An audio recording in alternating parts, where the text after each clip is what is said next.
Hi guys, so wakas, finally April 22, 2021, you're watching me, Nikki Yu, also known as Faces Trader for the Awesome 10X Global Market Update. Let's begin. So actually, let me show to you what I did with my eToro account. What I was doing actually in my eToro account was two things. I was trying to short what I felt was near the double top. However, I was also going long on several names that got bombed out. So you could see that when I saw that the market was hitting some resistances with your oil and some of your cryptocurrencies, I tried to short them, and you could see that it's profitable. However, there are two companies, cryptocurrencies that are not falling, and that would be Ethereum. And also you could notice that all the NFT related names are very strong last night.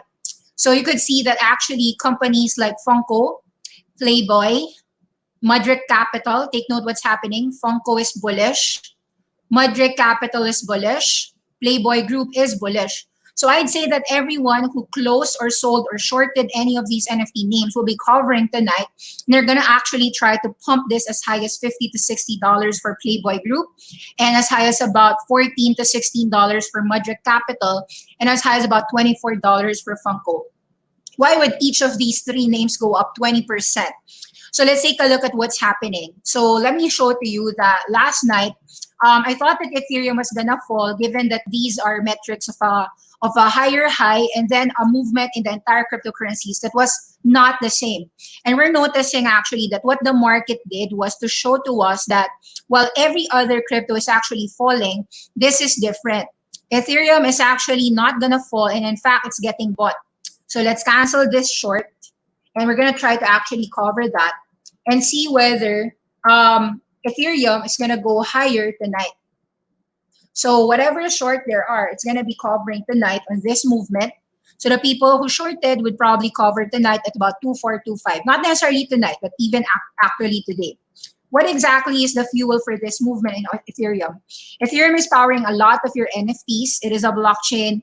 And therefore, I'd say that if the entire NFT-related market is going up, whether it's Funko, whether it's Mudrick Capital, which is helping Tops baseball, and all the MLBs and all the basketball league and all of that, and what you're seeing with PLBY being a brand. And last night, this is what exactly happened with PLBY. PLBY actually had a stake revelation wherein JP Morgan revealed it had a 7.6% stake. So given all these movements, you are seeing that the market is showing signs of very strong strength in this certain sector.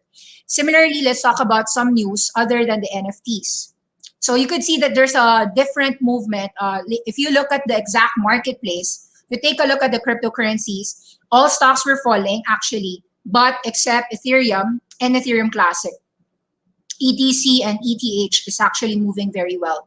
So the rest, it's consolidating. It's not necessarily going down, but there's really a lot of profit takers after a sizable movement in cryptocurrencies. So it's not really a distribution, more like just consolidation. Let's take a look at some things that happened last night. Last night was the first day that we saw a sizable bounce, especially in the most oversold names. Take a look at what happened to Copen. We are seeing several trading ranges here. Always near 750, there's a buyer, and then always near 1050 to 1150, there's always a seller. So you're seeing this 1, 2, 3. It's possible that in the next month or next few days, you're gonna see a rally back here and then another resistance. And if we're gonna trade a range within the Copen region, it's likely that people would just buy low and sell high. So some people would do sell calls once the premiums are fetching very high at these levels, with a position to sell near 10 to 11 strike. And then sell puts, meaning $7 or $6, so that if the prices go down, you're collecting premium, and if it falls, it's okay. If it expires, they'll be buying a lot of their Copen shares. So that's normally what you want to do, a sell put and a sell call when it's a definitive trading range, just like what Copen's doing. You'll notice that it's not just Copen doing that. You've got a lot of your wearables that are actually trading within a single range. So last night, MVIS actually had a sizable move from about $10 to $12.50, or about 25% on the upside. You'll notice that MVIS habitually has high big moves. So from a volatility standpoint, this is perfect for sell calls and for sell puts. Sell calls in the sense that when you sell calls near $15 to $16 strike, there's two things that would happen for you. MVIS would give you either a chance to sell your MVIS at a $15 strike. Should it break above that, example, an expiry date of May 21 or June 21, 2021. And then if that doesn't happen, if that doesn't occur, you collect the premiums. With strong surges like 25%, you can technically get something like about 10 to 20% yields on these names. So there's a really good yield, even if you're just holding it for a month or so. The worst case scenario, if you sell call on MVIS. So what's happening here? Example, you try to sell call on $15 MVIS. Let's assume that you collected something like $1. So that means that they gave you $1 or $1 premium, $100 for the ability to sell 100 shares of your MVIS at 15. Now, why would you take that deal? Let's say it's a 1 month or 2 months expiry. You want to do that because it's called a covered call strategy. You've got microvision at $10 to $12. You're long 100 shares. You're actually practically insuring yourself such that if next month or when that expiry date happens, if microvision is above 15, naturally you're taken out. You're forced to give your shares at $15 strike price of since you sold the call. But that's fine because it's covered call. You've got 100 shares. Whatever you purchase at 10 to 12, let's say your average is 11. You get to sell it at 15 or $4 higher, plus you collected that $1 premium. So technically speaking, you got a $5 gain on an $11 cost, which is really great, like about 40 to 50% gain. Now, let's say MVIS doesn't break 15 within the next month or so. Well, what's happening is you'll never be forced to sell your MVIS. Nobody's going to collect your 100 shares. So you'll just reinstate it again and again every single month until that $15 happens. In the meantime, since it expires worthless, your sell call premium for about 50 cents or $1, whatever price you got the contract for, is yours for free. So that's really how you collect money in a strictly trading range. So likely that if this is going to be a strictly trading range, whether it's 18 to 10, so you're seeing this movement here. Actually, it's conducive to the short strangle strategy. So this is actually a sell call, sell put style, and or you just do a covered call strategy wherein you have the shares and then you sell call when it's a good strike price, say 15, 16, or 18, and then you take a better price premium whether it happens or not, as long as you have the shares. Last night, these are some of the names that really did well. ABML and ASXC. Let's take a look. So for the first time after, say, 2 to 3 months, American Battery Metal, after falling 18% last night to as low as 95 cents here, it actually first made a big move last night to about $1.38. We'd argue that this movement has to do simply with the market rebounding. Last night, every company in this, there was only 2 criteria. Any stock that fell 70 to 80% from its peak was actually getting bought out and getting squeezed. So in my view, what's happening in the market is actually a short squeeze.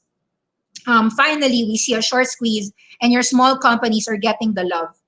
So that was the very first sign of a bullish candle right now. I would argue that the reason why that's happening is because American Battery Metal, whether you know the fundamentals or not, is a critical element when it comes to lithium, nickel, cadmium, manganese, copper, and all these great metals that we would need when we are doing electric revolution. All the Tesla cars, all the BEVs, basically hybrid vehicles, battery electric vehicles, and all your solar charging stations will need American Battery Metal. So this is one of the great movers last night, ABML. In the short term, let's take a look at the resistances. Given that it has rallied from about let's follow the charts here for you.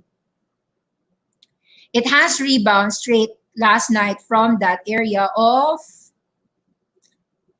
so let's do it 15 minutes so that I could show it to you very clearly. This was the actual bottom at about 98 to $1.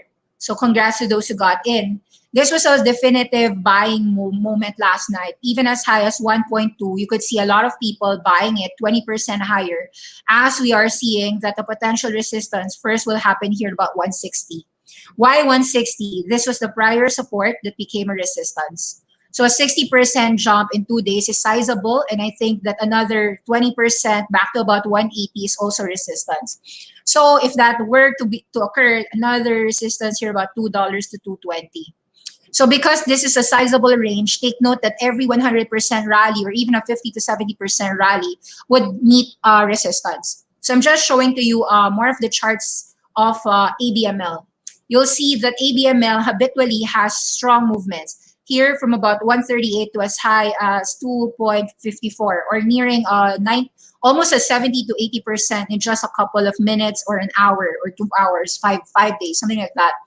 So ABML is always capable of strong runs and sharp drops. So what you want to do whenever there's a strong run up on American battery metals is to be aware that any rallies could be constrained here about 160 to 180, and another resistance here about $2 to 220.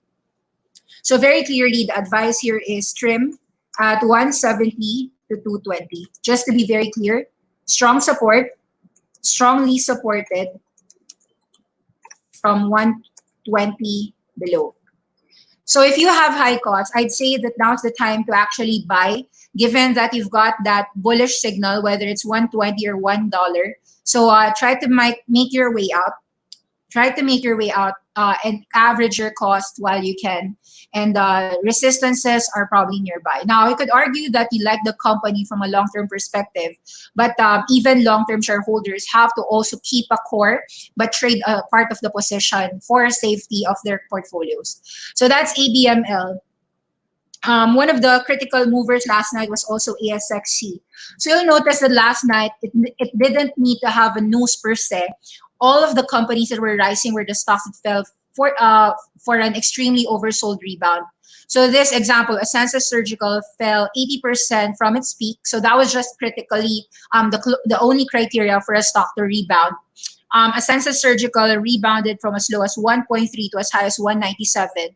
This was a non-stop movement, and I would argue that this movement can hit as high as about $2 to $3. So in the meantime, while you have that advantage to actually trade the range, notice that these buyers will actually have a resistance where, let's take a look at the potential resistances. First resistance, really critical, is 2.5, and another resistance found here at about 2.3.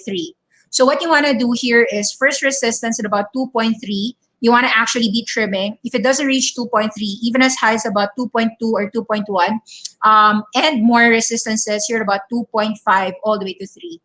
So the advice here in the short term is to actually be cognizant that maybe that would be the low, but the question is how high would this bounce go? So typically the bounces would stop somewhere at the prior resistances. So 2.3, 2.5, and $3. So let's just do that in chart formation. 2.3 to 3 trim area. Just be aware that there are a lot of resistances, even as this oversold bounce will actually alleviate itself. ABML, ASXC, let's take a look at EHang. A lot of bounces last night. So you're seeing the last night was an assumption that that was a short-term low happening. And where would the resistances be? Take note that there is a very strong resistance here at $30 following this gap down movement of EHang after their earnings report. Granted, there's no such thing as eVTOLs right now. Not a lot of selling, not a lot of sales revenues, which actually happened after the earnings report. So you just have to understand that there will be some resistances from 28 to 30, and more so here about 34 to 35. So I would still assume that the bears aren't really away. You just need to be aware of a bullish and a bearish market happening in the market. Basically, it's more of a trading range. It's a bull-bear market. You want to buy low and you want to sell high. So I'm just sharing to you that if you are trapped in some of these names, oversold, why did I choose these stocks? Because they are the ones that are extremely oversold. You'll notice that from its drop, it was all 80%. Very simple criteria. From the peak to the trough, it was 80% from its peak. So that was really the ultimate criteria for all the oversold bounces. EHang, okay, let's take a look at another oversold rebound, BNGO. So if you'll notice, BNGO was also in the 80% criteria zone. I'll show to you. This one actually bottomed out from a peak of $16 to as low as, well, this one was not really 80%, but more like 70% zone. So this didn't go 80% all the way to $4. For BNGO, this fell 70% from its peak, and you're seeing a huge trading range rebound from about $5 to $8.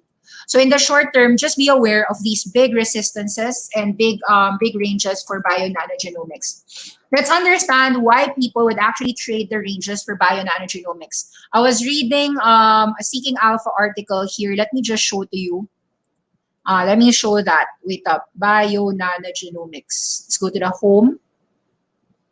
Healthcare.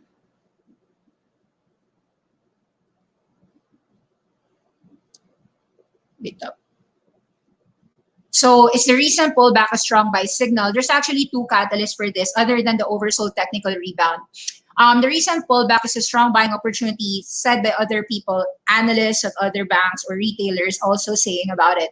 Because it is an offering of an exposure to a high growth theme such as genomics and personalized medicine. What's their product? Okay, it's the cytogenetic space, which is the Sapphire software. It reduces the inherent time and capital cost of genomics research. Now, let's understand why it is and what is it.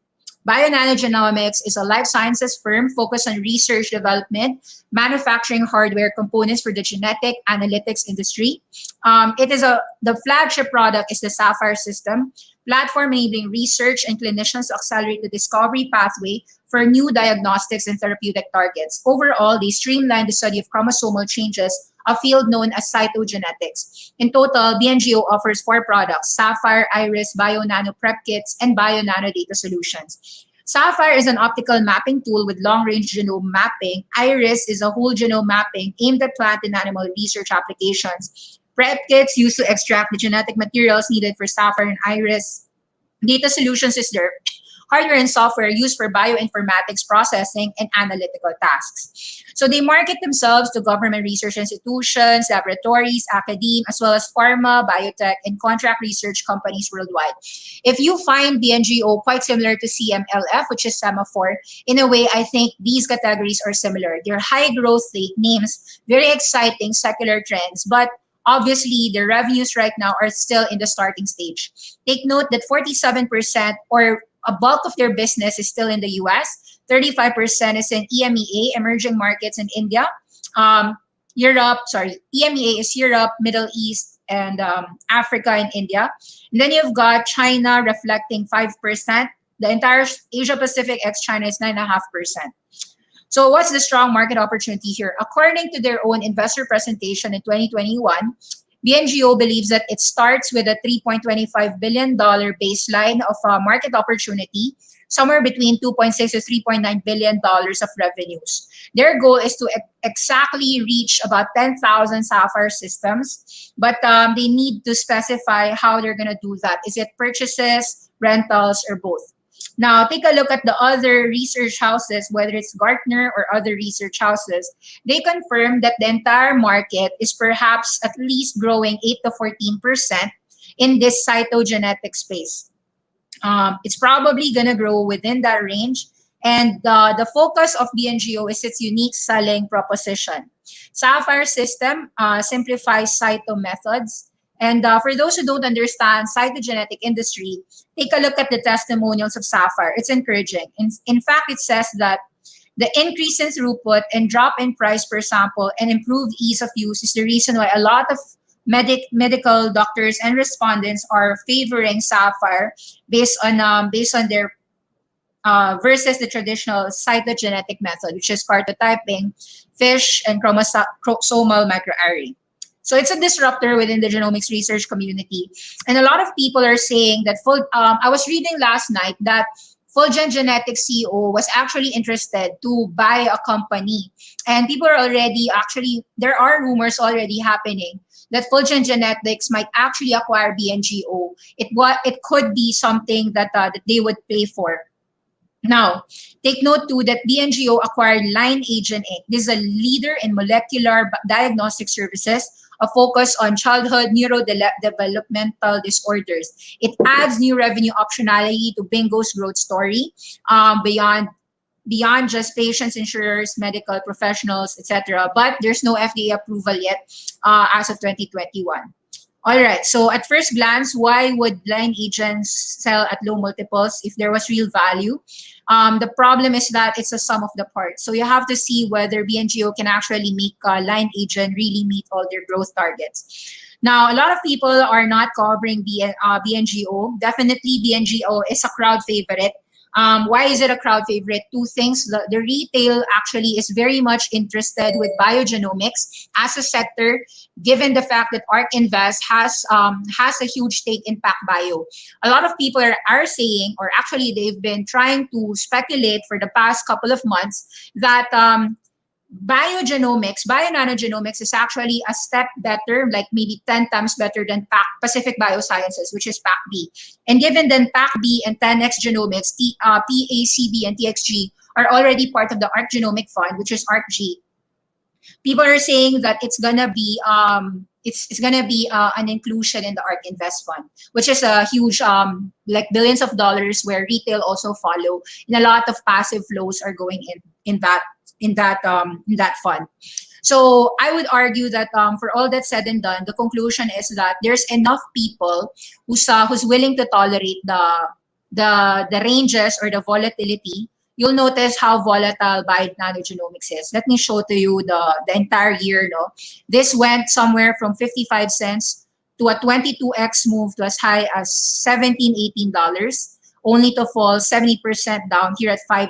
So a lot of people who really believe in bio-nanogenomics will actually enter at these levels of $5 to $8. They're probably going to buy 5 to 6, sell it at 8. And then if they want to show their long-term potential for this name, they'll hold it all the way. Let's try to understand FOGT. Take note, a lot of these genetic-related names have gone something like 10x moves. So example, Fulgent Genetics, which people are arguing might acquire this, has gone somewhere from as low as $5 to as high as $180. So about 20 to 30x or 50x, depending on how long your time frames are. This is what happened with Genetics, FLGT. Take note at TXG.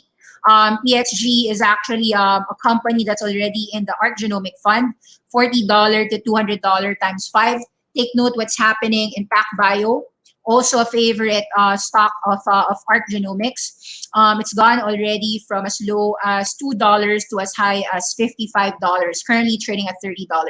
So actually there are people who may be interested, given that PacBio is also 50% from its peak.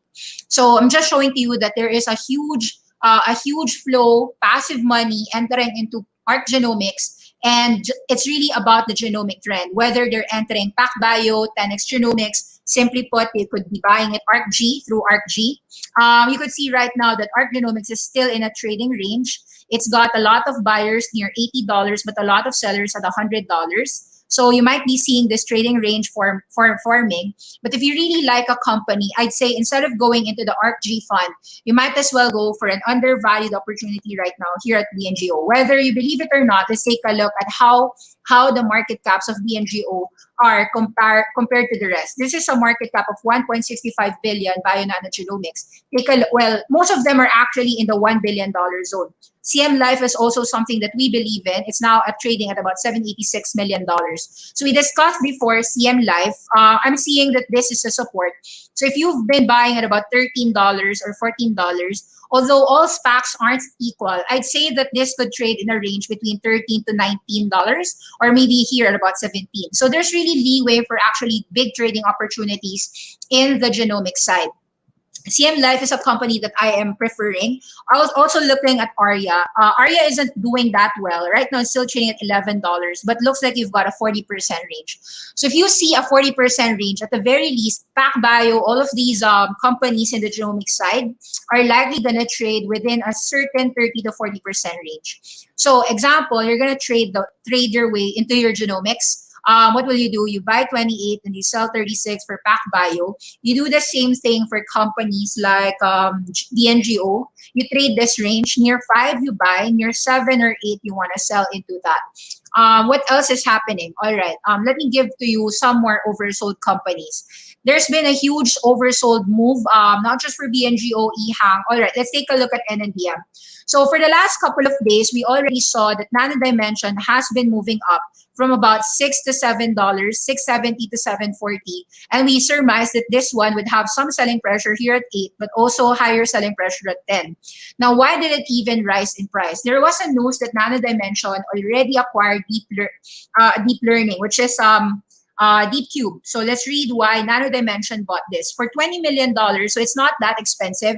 Take note that Nano Dimension raised $1.5 billion selling shares out in the market. That's why Nano Dimension went from $1 to as high as about $16. Now, what exactly happened here? Nano Dimension is a 3D printed electronic circuit board provider. They help you, they sell the Dragonfly, which helps you to actually print select circuit boards, electronic circuit boards, which has a lot of applications, whether you're printing a customized cell phone or medical devices or some wearables or some touch sensors, or you're doing spaceships, etc. So what's this world leader doing with another AI learning company? Says here that for just $30-40 million, they're paying in cash and they're paying some Nano Dimension shares. It's going to close within 3 years after transaction, and they're going to apply these patented algorithms to improve the data analysis deployment of these AI systems towards their own solutions for tailor fitting all of their additive manufacturing. It's not unreal to us that right now deep learning has the huge impact in most of the things in the world. That's why we're very bullish on a lot of applications that NVIDIA allows for healthcare. In fact, let's take a look at what NVIDIA is trying to do with some healthcare related names. Schrodinger is actually an interesting opportunity here at $72, by the way, because of how they're doing the same. They're using AI for drug discovery. Now, let's take a look as well on another name that people used to like, but I would argue is presenting a great buying opportunity. NNOX here at $33 actually went to as high as $60 before because of FDA clearance. What exactly does NNOX do? So let's just read very simply the news on this. But what you're seeing here is a category of buyers who likes NFT, who likes genomics, and these oversold drops are actually buying opportunities. While they are still in the penny stock round, for those who don't know, anything that's trading below $10 billion in the US is considered a penny stock, especially $1 billion companies in the medical healthcare arena. NNOX Imaging is in a $1.5 billion company. And let's read why NNOX stock was popping. Okay, investors who sold earlier in the week should be paying attention to the analyst predictions today. Shares are up. This startup is revolutionizing medical services, giving away their X-ray machines, and they're up 10% at the close, $33. Why exactly do people think that this is a buy? So another company says Ladenburg Thalmann initiated coverage on NNOX, buy rating of $52. That's about $20 higher today, or about 60% higher. Says here that NNOX is using X-ray technology that was originally designed by Sony, but took 8 years to fully mature and commercialize. So says here that NNOX might win approval for another of its products, significantly reducing production costs, expanding accessibility for providers and patients. So does this exuberance on these products actually translate to actual sales and profits? It's really not sure, pero let's go to the NNOX let's go to the website, NNOX Imaging. So let's go and understand what NNOX Vision does. This is the website. It's X-ray Reimagined. We have developed a digital X-ray source enabling a cost reduction of imaging systems by orders of magnitude. So right now, we only know MRI scan and all those types of scanners. This is a global company planning massive deployment of imaging systems. Our goal is to drive early detection, preventive healthcare as a new standard of care. Normally, guys, whenever people see a $1 billion market cap and they see no revenues, they automatically assume that this penny stock is a fraud. But we argue no, because all the SPACs that are trying to do something crucial in the world, I would say that it's higher risk. That's why you have to be small in these sizes. But the high risk is also rewarded. Like if you really understand the technology or try to find out what they're trying to do, it deserves maybe 1 to 2% of your allocation in your portfolio. Sometimes some people would good 3%. Well, this is a 26-minute presentation of this recording, their live demonstration event. You could see in their website, concept devices. Why don't we watch this one? Because it's just 5 minutes. A feature video in NNOX RSNA booth. Let's watch this NNOX X-ray Reimagined.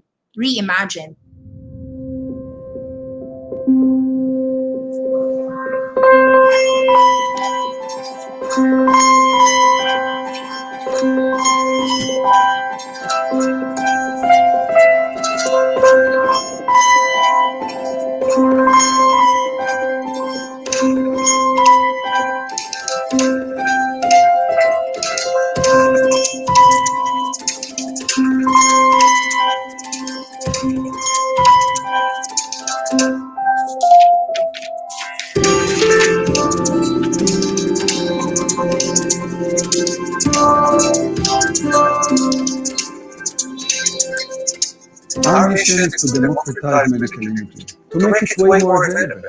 There are simply not enough machines today. It's too expensive. Expensive to buy, expensive to maintain, expensive to operate, and therefore not really practical. The big innovation of NNOX is digital X-ray source. That's what we've invented. And that's actually taking care of the problem, because now we can make systems that are much less expensive, much smaller, and by that, make many of them. Now we can take this digital X-ray source of NNOX within NNOX Arc. We can actually buy another system and replace the source with NNOX, or maybe other companies can use our technology to their benefit. It doesn't really matter. What is matters that you want to see millions and millions of medical imaging systems around the world to increase healthcare level and for the benefit of the world. We came to discuss this market, not by ourselves, no one can do this alone, but through partnerships. For the first time in this industry, we propose an open platform. One use only one image reconstruction algorithm. There are thousands of amazing companies doing AI. We plan to open our platform to all these applications, similar to App Store, but of medical imaging apps. Physicians all over the world will be able to choose from a multitude of regulatory approved applications. It will help them to improve diagnostics and elevate the standard of care.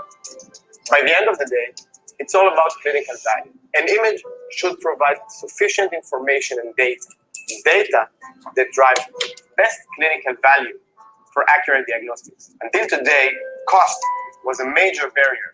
Most devices have a single source of X-ray to create an image. Sure, it rotates and moves around, but it's a single analog source. Now, we have introduced a digital source that is much cheaper and opens the door for many exciting possibilities.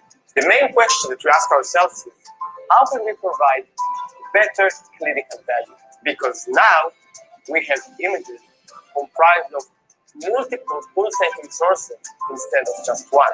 We are working tirelessly to offer new ways of imaging that gives us the ability to supply accurate diagnostics as early as possible.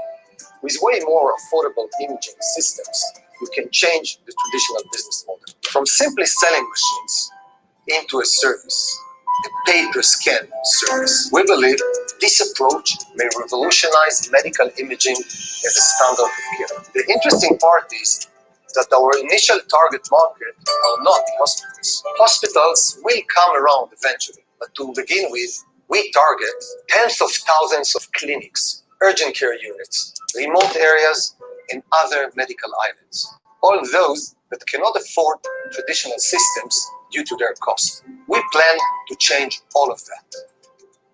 A digital X-ray source is something many industry leaders were working on for many years. Most of the known attempts were in the field of CNT, carbon nanotubes. NNOX, on the other hand, has created a cold cathode MEMS chip based on molybdenum nanocones. This breakthrough enables us to build a digitally controlled X-ray chip. In layman's terms, it's like NNOX built the LED technology to replace the traditional Edison light bulb that works on heating the filament. This is a significant technological leap, and there's a long way to explore all the applications it enables.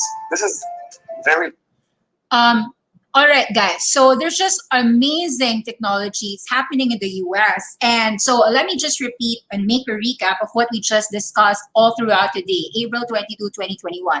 The first conclusion is that we have a lot of short-term bottoming bullish candles, which means that we should be buying stocks. And and which stocks are these? The best sectors looks to be number one sector, go for NFTs.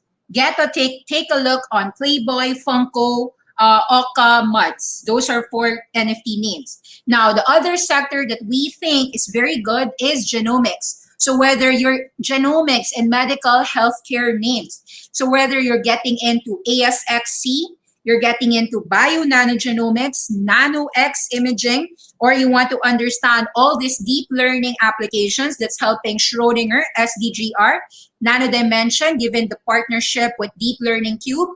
I think that these are great names. Now, another thing that we want to explain is that ABML, which is American Battery Metals, having been oversold so much. I'm sorry, I forgot. In the NFTs, please add Humble Pay, HMBL, Humble Blockchain. So yesterday we were saying that at $1 billion, when people were saying that Humble Pay didn't deserve that $3 billion valuation mark, we were questioning the shorters and the bearishness. And some of us actually bought Humble Pay when it was going 150 or all the way to 130, 1.3. It actually bottomed out something like $1. Where was Humble Pay's bottom actually? The actual bottom was 1.12. So, okay, it bottomed out. Humble Pay finally bottomed out last night to 118. So, all right. So what we think about these blockchain technology, all of these NFTs, is that you do have a latent demand there. So we want you to actually be focused on, in the short term, yes, trade the range. There's a lot of people who trade the range, but understand that there are some amazing technologies and people saying that $1 billion or $2 billion paying for a technology that will make and render disruption in the entire trend is something worth looking at. So the people who disrupt, whether it's bio-nanogenomics, NNOX imaging, deserves a position in your portfolio. And when it's $1 billion, the realm of volatility in markets like these, they consider it penny stocks. The volatility is quite huge, but don't make that volatility a problem. Learn how to buy low, sell high. You can average your positions now that you've got bullish candlesticks, and you can also understand that the fundamentals have never been better on these names. So let's try to understand your questions, if any. Hi, I'd like to great take on options trading. I'd love to learn more on how you look at trades using cash secured put.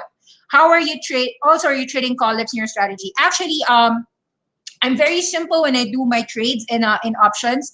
I just do covered calls. So the most things that I tell people, so I just really lock in my premium. So I did that with companies that I have a huge take up on. I'll tell you example. Last night, I really had a great time with ASXC. ASXC offered something like a 50% premium. Yeah, it was so huge. This is ASXC, right? So this is what I did. I have a ton of ASXC shares last night. I got in at about 1.6 and 1.65, something like that. The actual bottom was 140. So I bought the shares, and then what I did was I took a sell call, 50 centavos at $2.50. I think it was October 2021. So that's about 6 months from now. What does the sell call option at 2.5 means?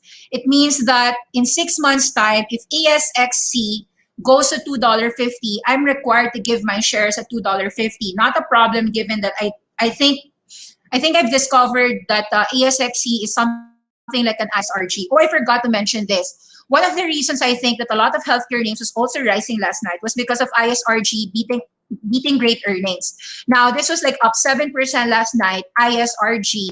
And this is now, of course, trading at all-time highs. $900 for ISRG, great earnings beat.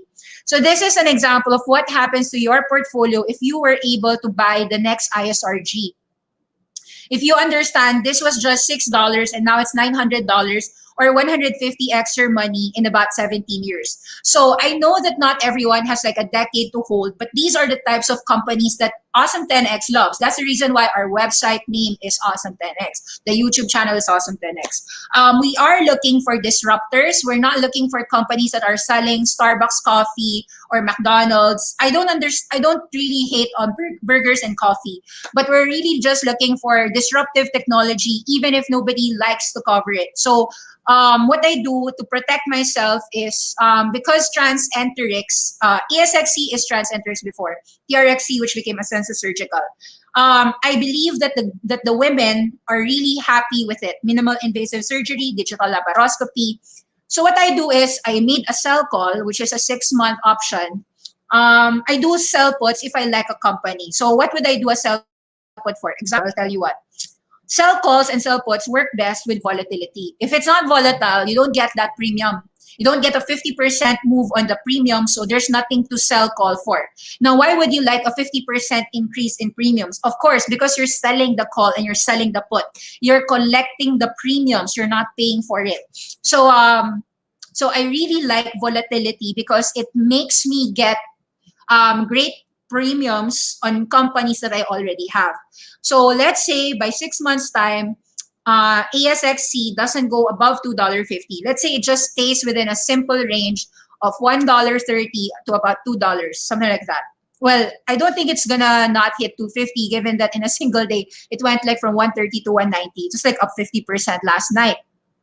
So there was that capability. The volatility of ASXC is conducive to actually sell calls, sell call options. So let's assume that it goes about $2.50. I could either, there's two things that I will do. I collected the premium already of 50 cents. So I'm already actually, in theory, I'm just going to give them my shares with that forced position at $2.50 in the next 6 months. So that's just the difference between selling calls, but it's a covered call. So it's a covered call strategy. I have the shares, I'll just deliver the shares to them if that happened.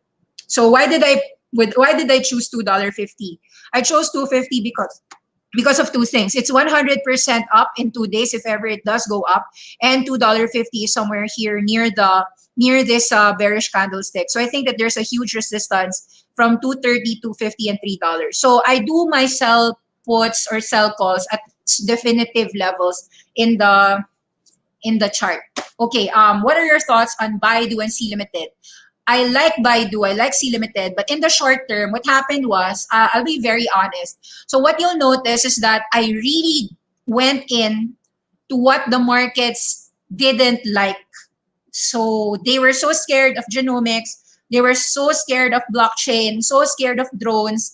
I was even buying companies like Plymouth Rock because everybody hated all of these small companies. And I love them. I love the fundamentals of these names. So that said, I know that people will trade it. Take note, last night it was up 50%, 30 cents to 44 cents. So most likely I'll sell this at 50 to 60 cents. Alpine 4 going up, drones, right? This was going from about $2.50 to about $3 or 20% ranges.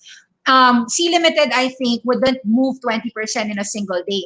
So what I did with C Limited, personally speaking, I sold my shares at $250, $260, and then I tried to think that I could probably buy it back near 220. Now, if it never happens, let's say it goes up all the way to 260, I will be at a point wherein I'll just find a consolidation next time for an entry. So personally speaking, I went to the most bombed names, like the most oversold names. I took out some of my profits from mega caps like C Limited. I also took out some of my profits with Baidu. But that doesn't mean that I don't like Baidu. If you like Baidu, I really think that Robotaxi Revolution, these are actually what I typically call them Charizards. If this was a Pokemon version, there's Charmander, there's Charmeleon, and Charizards. I bought the infants actually last night, given how bombed out they came from. So I feel that the upside, given the low risk, was really better off rather than picking up or keeping my C Limiteds.